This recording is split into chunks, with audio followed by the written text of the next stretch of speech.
Quelle est la meilleure auto récureuse sur le marché? Bienvenue pour cette 7e capsule audio de la radio du nettoyage professionnel et je suis votre animateur, Mike Bonin. Vous pensez acquérir une nouvelle auto récureuse pour vos planchers et étant donné les coûts importants pour cette nouvelle acquisition, vous voulez être certain de votre choix car vous devrez vivre avec pendant des années? Alors, quelle est la meilleure machine, rapport qualité-prix selon vos besoins disponible sur le marché? Bien que cette capsule soit un peu plus technique, je vous invite à écouter cette capsule jusqu'à la fin et vous serez équipé pour magasiner votre nouvel équipement. Je veux juste prendre quelques secondes pour souligner que pour cet audio, je ne suis sponsorisé d'aucune façon par quelque entreprise que ce soit. Mais je veux quand même en profiter pour vous dire que la radio du nettoyage professionnel est évolutive et je souhaite que dans un avenir approché, intégrer des interviews avec différents intervenants de notre industrie qui nous entretiendront sur tous les aspects du nettoyage professionnel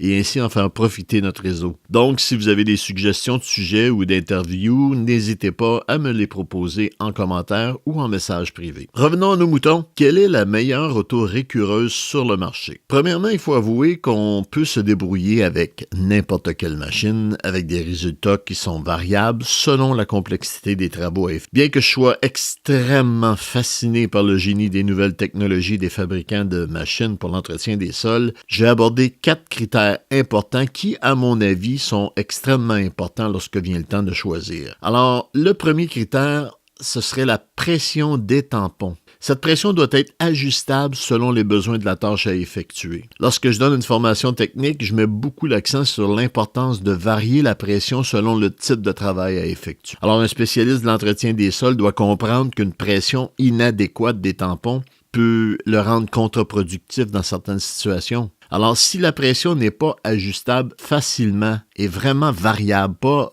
très dure à très souple, cela peut compliquer les choses dans certains types de travaux. Deuxièmement, le contrôle du débit de l'eau. Il doit être variable et facilement accessible. Une autre chose que j'enseigne est d'apprendre à varier le débit de l'eau selon les besoins. Un débit d'eau extrême réduit de façon significative le travail mécanique ou, si vous préférez, la friction des tampons au sol. Un technicien doit comprendre que dans l'entretien des sols, l'eau sert de véhicule pour le chimique et la saleté, mais l'action mécanique a aussi son mot à dire dans ce processus. Donc, un niveau d'eau inadéquat va réduire de façon considérable la friction. Donc, un contrôle de débit d'eau facilement et rapidement accessible est très important. Troisièmement, porte-tampon velcro. Ces dernières années, nous avons constaté une recrudescence d'utilisation de brosses en remplacement des tampons conventionnels. Certains fabricants prétendent que des brosses peuvent à elles seules remplacer les différents tampons et qu'il y aurait des économies importantes à utiliser ces brosses. Je ne vais pas élaborer là-dessus aujourd'hui, mais très prochainement, je vais vous présenter une capsule spécialement dédiée aux tampons et aux brosses à plancher.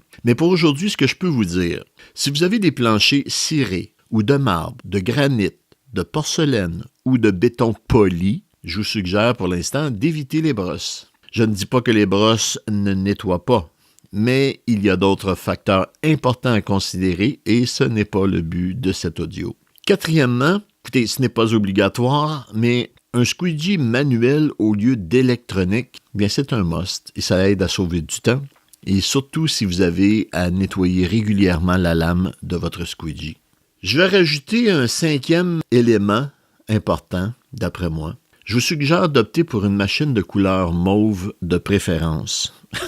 Non, c'était pour faire une blague. Je suis convaincu que vous aviez compris. Mais quoi dire de toutes ces nouvelles fonctionnalités de ces robots-machines dites intelligents qui peuvent laver un plancher sans l'assistance d'un technicien et qui ne prend pas de break syndical, ou qu'une machine puisse tourner sur un dixaine sans aucun effort, ou qu'un tableau de bord électronique soit de toute beauté avec ses lumières aux couleurs attrayantes. Vous n'êtes pas sans ignorer que cela a un coût. Alors, avant de prendre une décision finale, je vous suggère de vous informer des coûts de remplacement de ces pièces électroniques et aussi de ses garanties. Donc, avec les points que nous venons de voir, quelle est la meilleure machine pour l'entretien des planchers? Je crois que vous auriez aimé que je vous propose une marque en particulier. Je ne peux pas faire tout le travail pour vous. Je ne connais pas votre réalité, je ne connais pas votre budget, et si vous êtes un amateur de technologie, bien laissez-vous aller si vous avez le budget. Par contre, l'important, c'est que vous respectiez les 4 critères dont j'ai énumérés. Alors, prenez en note les 4 critères importants à considérer. Je vais les renommer. Premièrement, une pression des tampons ajustable. Deuxièmement, un contrôle du débit d'eau accessible, ajustable et variable. Troisièmement, un porte-tampon velcro et non brosse unique. Quatrièmement, un squeegee ou un racloir manuel de préférence. Alors, je pense sincèrement qu'avec ces 4 critères en poche, vous êtes équipé pour aller magasiner la tête en paix. Alors, c'est ce qui termine ce 7e audio et n'hésitez pas à laisser vos commentaires ou vos suggestions. C'était Mike Bonin, consultant formateur pour la radio du nettoyage professionnel.